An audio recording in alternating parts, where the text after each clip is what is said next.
সূরা ফাতিহার ফজিলত। সূরা ফাতিহাকে উম্মুল কুরআন অথবা কোরআনের মা বলা হয়। এই সূরার ফজিলত অফুরন্ত ও অপরিসীম।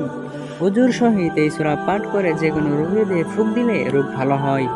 এই সূরা কাগজে লিখে দরজার উপর ঝুলিয়ে রাখলে ওই ঘর নিরাপদ থাকবে। শোইবার পূর্বে এই সূরা পাঠ করলে মৃত্যু ব্যতীত অন্য কোনো বিপদ-আপদ দেখা দিবে না। দৈনিক শেষ রাতে এই সূরা ৫১ বার পাঠ করলে সংসারের উন্নতি হবে এবং সমস্ত কাজ সহজভাবে সম্পূর্ণ হবে। দৈনিক এই সূরা ৩১৩ বার পাঠ করলে যে কোনো উদ্দেশ্য পূর্ণ হইবে।